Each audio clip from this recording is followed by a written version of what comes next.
London in August 1305. The streets that once sounded of traders and iron shoes now swell with a different noise. A crowd gathers for a public ritual that will stain memory for centuries. At its center stands William Wallace, the Scottish knight who dared to unite his people and defy the English crown. What follows is not a simple death. It is the deliberate unmaking of a symbol. Stories told later would polish his end into a clean farewell for a brave man. The truth is colder. Edward I, called Longshanks, designed a punishment meant to frighten an entire nation. Hanging, drawing, and quartering. A chain of suffering that breaks the body and brands the mind.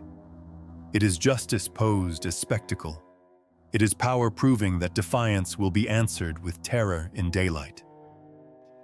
This day is theater with real blood. Wallace is not only to be killed, he is to be displayed, paraded, and reduced. Each step has meaning.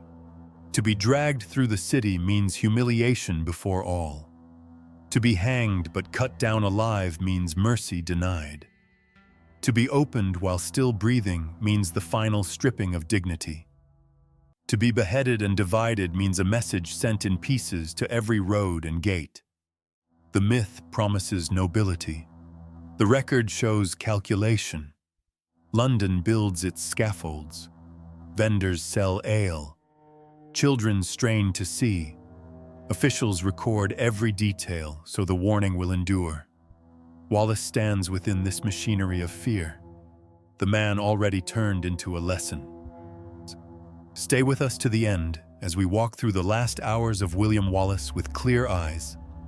Follow and subscribe now so you do not miss the darkest chapters of history told with care and truth. William Wallace entered history not as a noble heir, but as a son of Scotland shaped by hardship. His land was torn between the dream of independence and the iron grip of English power. The late 13th century was a world where survival often meant obedience, where betrayal could come from the closest ally, and where the meaning of nationhood was still fragile. Out of this landscape came a man who would one day be remembered as more than soldier or outlaw. He became the living spirit of defiance. Wallace's family knew the weight of occupation. The presence of foreign soldiers marked every village and field. To grow up under that shadow was to carry pain as a constant companion. When his kin suffered under English rule, the grief was not his alone. It was shared by neighbors who felt the same wounds but lacked the voice to resist. Wallace found that voice, and it burned in him until it demanded action. He was not a prince with armies at his command. He was a minor landowner, yet his resolve gave him the stature of kings. In 1297 at Stirling Bridge, the fury he carried erupted into legend. English cavalry thundered forward with the arrogance of conquerors, but Wallace and his men shattered them. The victory resounded far beyond the battlefield. It proved that England's might was not invincible. It proved that courage and strategy could overturn the destiny written by rulers. More than a military triumph, it became a vision of what Scotland could be. For ordinary people, it meant that freedom was not a tale for poets, but a hope that could breathe. This surge of belief lifted Wallace to a place that seemed almost chosen. In a time when nobles measured their safety in oaths to Edward, he stood apart. He embodied the possibility of resistance. He became the voice of the voiceless, the blade of those stripped of weapons. The promise of his rise was not built on wealth or bloodline, but on fire and conviction. To his countrymen, he was proof that one man's refusal could awaken a nation. Yet his defiance brought more than glory. Edward I had already shown his cruelty in the conquest of Wales. He was a king who ruled by crushing the spirit of those who opposed him. Wallace's victory was not just an insult to English pride. It was a threat to the entire structure of Edward's power. To the king, Rebellion was like flame. If not stamped out, it would spread. Wallace therefore became not only an enemy to be defeated, but a symbol to be erased. The nobility of Scotland, fearful of annihilation, bent to Edward's will. They chose submission over destruction. Wallace's refusal to kneel set him apart from them. Among his own class, he was seen as a danger, a man whose existence threatened the uneasy peace they had purchased. His bravery was a reminder of their surrender, and reminders are often despised. His growing isolation revealed the first shadow of tragedy. He was loved by the common people, feared by rulers, and increasingly abandoned by those who once might have called him brother. The hunt for him became relentless. English power stretched its fingers into every corner, weaving a net of spies and informants. Wallace's life turned into a cycle of movement and concealment. He carried not only the weight of battle, but the strain of constant betrayal. A reward was placed upon his head, and greed added its poison to fear. Towns that once whispered his name in pride now whispered it in secrecy. To shelter him was to invite death. To protect him was to risk everything. By 1305, the circle had tightened. Wallace was betrayed near Glasgow, likely by Sir John Menteith, a knight who had bent to the English crown. The moment was inevitable. A man who had burned so brightly against the will of an empire could not remain hidden forever. His capture was announced as a triumph in London.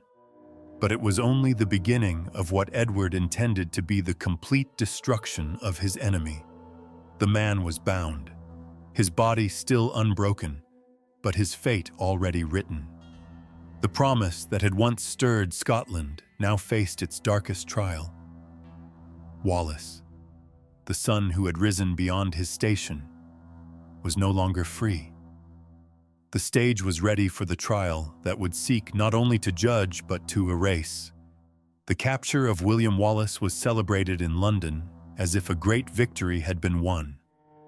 Yet for Edward I, the chains on his rival were only the beginning of a carefully staged lesson. The king understood the power of spectacle. He knew that to destroy Wallace was to destroy the spirit he carried. The journey from Scotland to London was not simply the movement of a prisoner. It was a slow unraveling of dignity. Bound and paraded through English towns, Wallace became both man and warning. Each stop was chosen to maximize humiliation.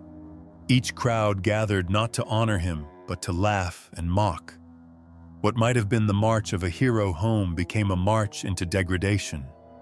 By the time he reached the capital, his body carried the marks of that ordeal. His spirit, however, remained unbroken. London prepared for what was to come with a mix of excitement and cruelty. The trial at Westminster Hall was meant to be more than judgment.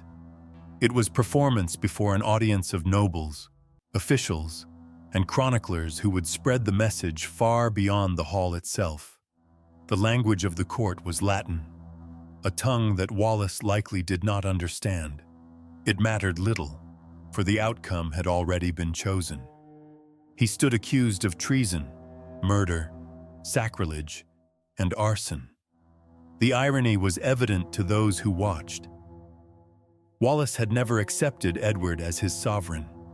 Treason requires loyalty before betrayal, and Wallace had offered no loyalty to give. When allowed to speak, he declared that he could not be guilty of treason against a king who had never been his lord. His defiance was sharp and unyielding, yet his words could not alter the sentence already inscribed in royal will. The charges were designed to transform him from a leader into a criminal. To accuse him of murder and sacrilege turned rebellion into crime against faith and crown. In this way, the English crown sought to strip him of honor and replace it with infamy. The judges, appointed by Edward, did not deliberate. They recited. They confirmed. They passed a sentence that had been planned long before the hall was filled. The punishment chosen carried a meaning in every act. Wallace would be drawn through the streets, showing the people the ruin of their rebel. He would be hanged, yet not until death. For mercy had no place here. He would be cut open alive, his insides displayed and destroyed before his eyes. He would be beheaded, his head raised for all to see. And finally, his body would be divided into 4 parts to be scattered across the realm. Each step was symbolic. To draw him was to degrade. To hang him was to reject his soul from heaven. To disembowel him was to strip away humanity itself. To divide his body was to erase him from the land he once defended. The trial ended with ceremonial gravity, as though law had been satisfied. But what unfolded was not justice. It was vengeance made official. The authorities recorded each detail so that future generations would know not only that Wallace died, but how he died. The English crown wanted every word and every sight preserved, ensuring that the terror of this moment would echo. Outside the hall, London stirred with anticipation. The scaffold was being raised. Vendors prepared their stalls as if for a festival. Crowds gathered early to claim a view. This was to be no quiet death. It was to be a day of theater written in pain and witnessed by thousands. Wallace, the knight who once held the faith of his people, now faced the final descent prepared for him by the most ruthless king of his age. The morning came with a clear sky and a restless city. London had prepared for days, and now the people pressed against every street, waiting to see the Scottish prisoner dragged to his end. From the tower he was taken and bound to a wooden frame, his body stretched tight so that horses could pull him across the stones. The crowd surged forward as the procession began. The journey through the city was long by design. It moved through the busiest districts so that no citizen could claim to have missed the sight. The clatter of hooves, the scrape of wood, and the roar of voices turned the streets into a theater of cruelty. Wallace lay bound, jolted with every turn, his skin torn by the rough cobbles. Refuse rained down from windows. The sound of laughter and jeers followed him like a shadow. This was not only a march of punishment. It was a public ritual that joined the crown and the people in one act. By humiliating Wallace before the eyes of thousands, the king sought to prove his dominion over land and soul alike. The lesson was meant to cut deeper than any blade. Still, accounts speak of his face. His eyes did not search for pity. They fixed on something beyond the throng. Some believed it was defiance, others resignation. What is certain is that he did not beg. In a world that expected screams, his silence unsettled the witnesses. It was a final form of resistance, quiet yet unbroken. The slow pace stretched the agony.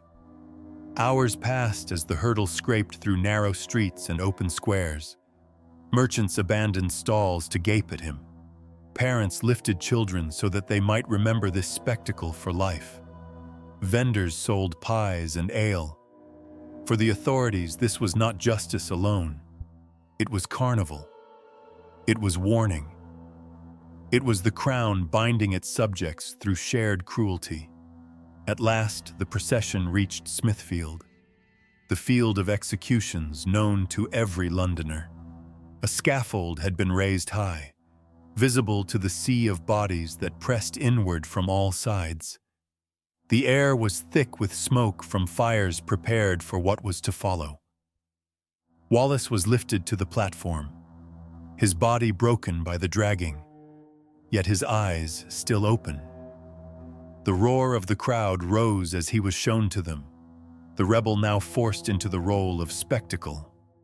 The rope was placed around his neck. He was pulled into the air, not to grant him release, but to choke the breath from him. His limbs convulsed as the crowd gasped, then shouted with savage delight.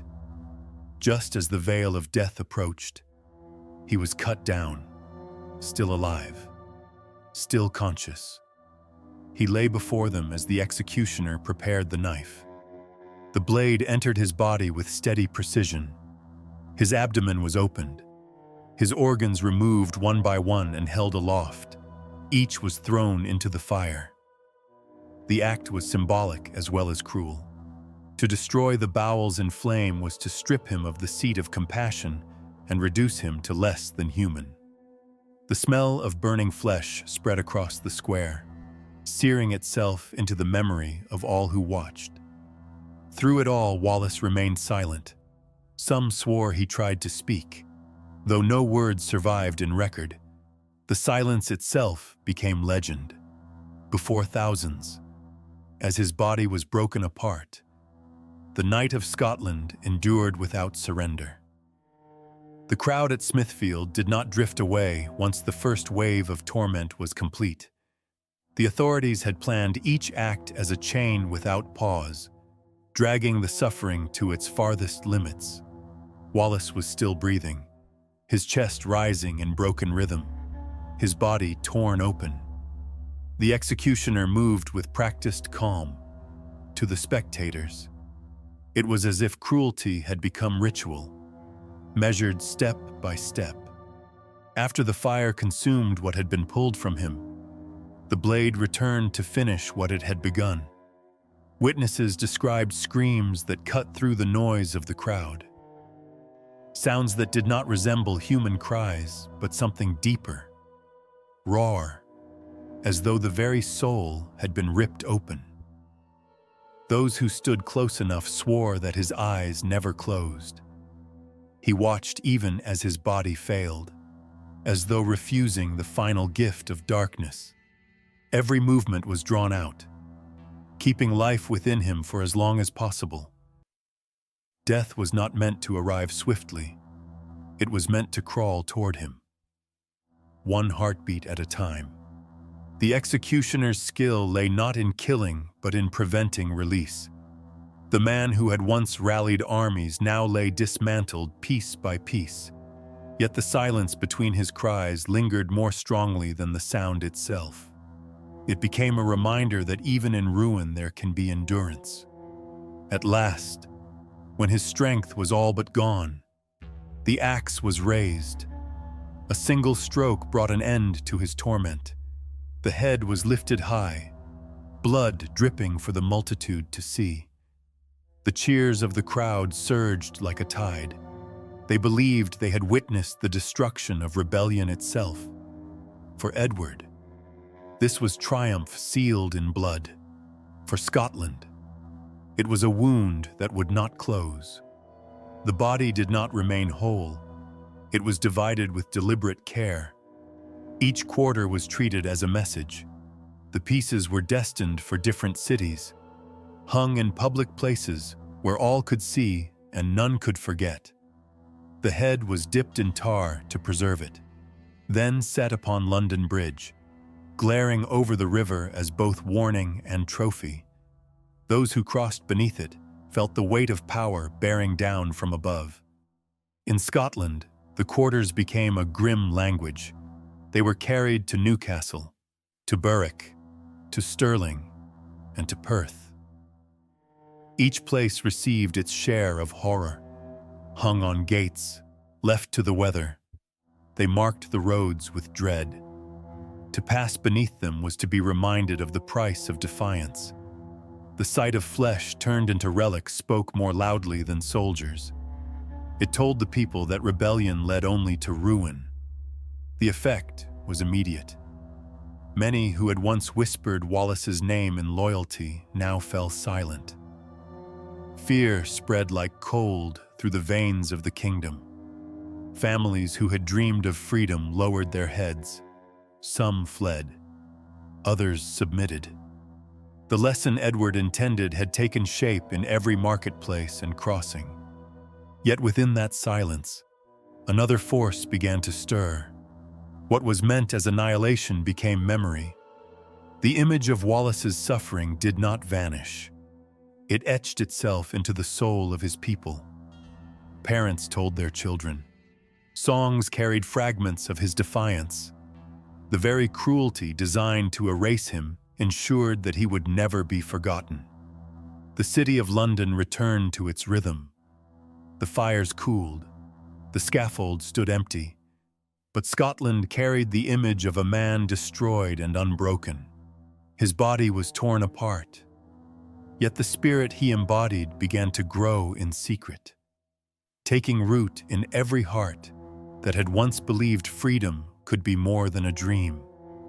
As the pieces of Wallace were carried away to their destinations, London itself became the stage for the final act.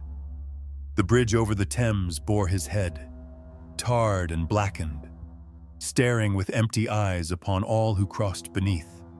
Travelers from distant counties, merchants, pilgrims, even foreign envoys looked upward and saw the symbol of defiance turned into a trophy. Edward wanted every visitor to remember that this was the fate awaiting those who dared resist. The evening of that day held a strange stillness. Crowds who had roared hours before now returned to their homes with the memory of what they had witnessed. For some, it was entertainment. For others, it was horror wrapped in celebration. The scent of burning flesh lingered in the air long after the fires were put out, a reminder that cruelty had become ceremony. Even as laughter echoed from taverns, the silence of certain witnesses carried a different weight. Not all who watched felt pride. Some felt shame that such suffering had been turned into festival. The authorities considered the execution a perfect success. The city had obeyed. The people had participated. The message had spread. Records were kept with precision. Chroniclers noted every stage of the torment, every reaction of the crowd, every sign of life that clung to Wallace before the final stroke. These writings were preserved to ensure that future generations would know the power of the English crown. Yet history often bends away from the hand that tries to shape it. While London celebrated, across Scotland, the news carried a sharper edge. The quarters displayed at gates and crossings did strike fear, but they also inflamed grief. Families who had lost sons in battle whispered Wallace's name as prayer. Children grew up hearing of the man who faced torment without bending. The English crown believed it had erased rebellion. In truth, it had planted a seed that would not die. Among those stirred by the spectacle was Robert Bruce. He had once shifted between allegiance and hesitation. The sight of Wallace's fate convinced him that compromise with England meant only humiliation. Within years, he would claim the crown of Scotland and continue the struggle that Wallace had begun. Thus, the attempt to silence one man gave voice to another who would one day carve victory from despair. The final hours of Wallace became more than a single execution. They were transformed into a mirror of human cruelty and resilience. The law had been dressed in ceremony, yet what unfolded revealed something darker. The crowd did not merely observe, they participated, shouting, cheering, feasting, while a man was torn apart before them. The executioner carried out his role with skill honed by repetition.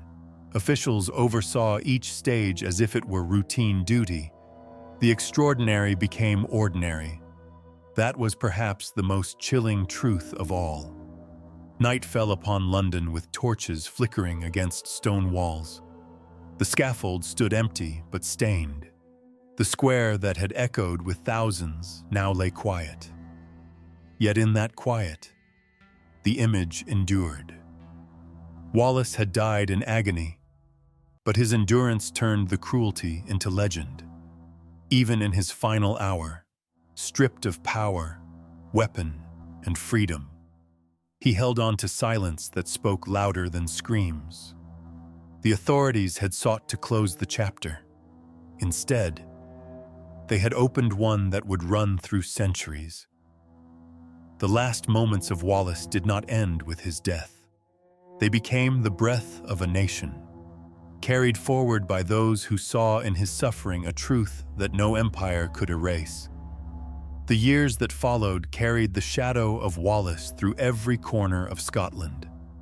His body had been torn, yet his memory grew whole. What had been designed as annihilation became a source of strength. Songs were sung in hidden gatherings. Stories whispered of the man who endured without surrender.